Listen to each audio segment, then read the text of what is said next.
this is Brandon McCullum for Material and Energy Balances, Homework 1, Part D. In this part, we will be doing the same thing as we did in C, determining Antoine coefficients with this data set using both nonlinear and multilinear regression, except this time we will be doing it in Excel instead of Python. So the first thing we need to do is copy this file and copy the raw data, and then save as a CSV. When we open that, here is our data. So I'm going to insert a column here and just title these. And then the next thing we need to do is actually write out our Antoine coefficients. So we need to have our guesses. We'll go with 15, 1,500, and minus 20. And then if you go in this box in the top left here, we can actually rename these cells. So we'll call it A dot, B dot, and C dot. I'm using a period after each variable name so that I can ensure that the column is not used instead of the cell I want, because if we just had B, it could interpret that as this column, which will not give us the right answers. So now we need to make our model.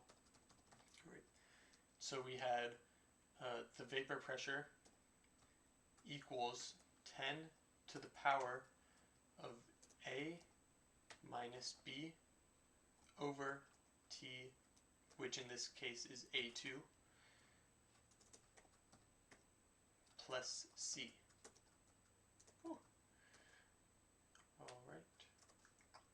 And if we go ahead and click this box in the bottom right, if we double click that, it will give us all of the data values to the bottom. Right. Now we want to actually find our square error, which is equal to the model C2 minus the data B2 squared. And again, we can go ahead and double click that. Now our sum squared error is going to be the sum of all values in the D column. So we just use D colon D.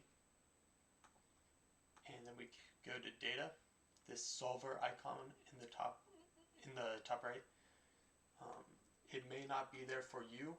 If it isn't, if you follow options, go to add-ins, make sure this solver add-in is clicked, otherwise it won't be there, and also these analysis toolpacks. Alright, so we will go to our solver. We want the minimum value for G8 by changing our A, B, and C variables. Right, and now we have a button that says make unconstrained variables non-negative. That can be used when you know that there are only positive values or you want only positive values, but in this case we do have a negative, so we want to make sure that it's not checked. If we click solve here, we have a sum squared error, the minimum, which is what? 1 trillion? Yeah, which is a lot.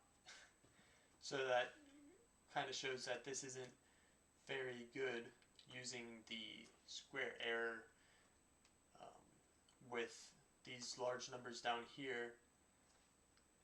The error is going to be a lot more than up here, so it just kind of, it doesn't work out. So what we can do to fix this is use the log square error, right? And that will be equal to the log 10 of our model C2 minus the log 10 of B2, our data, squaring that. Alright, and if we go ahead and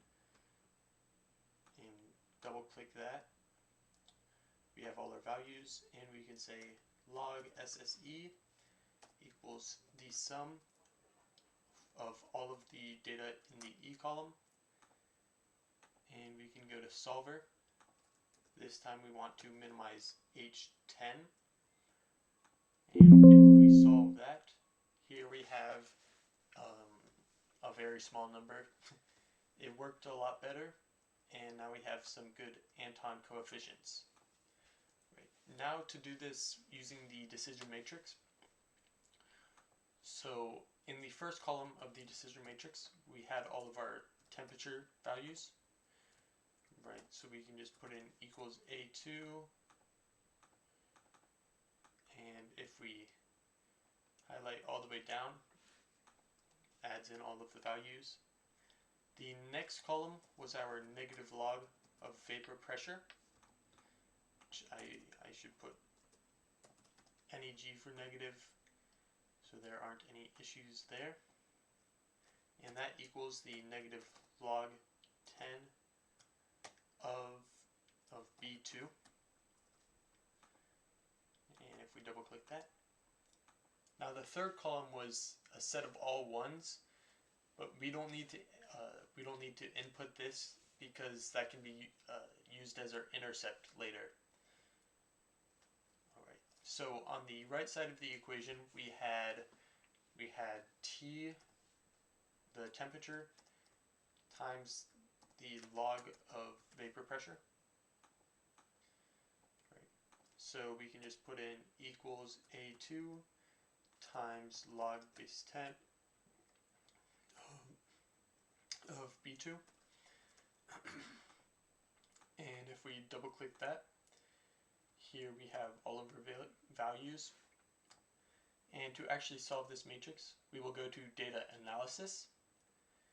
We will scroll down to regression, click OK, and our Y range will be this temperature times log of vapor pressure, and our X range will be the temperature and the negative log of vapor pressure.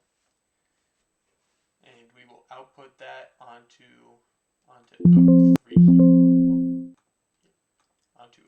O4. Right. Now this constant is 0. Make sure that that is not checked because we want this to be our D value. Right? If you enter D value into a column in your X range, then you will put constant is 0, but in this situation we do not have that. So let's click OK, and here we have the intercept, which is our D value. We will put that in. Our A value is our first X variable, right, because we had A times T, and then we had C times the negative log of the vapor pressurization. So that is our second X variable, right? And if we name all of those accordingly, let me put in that. Why is that not working? D period. Huh. I'm not sure. We'll just put D value. Oh. Guess it's not changing, is it? Let's try it anyways. So we have B is equal to AC minus D. So A2 times C2 minus D.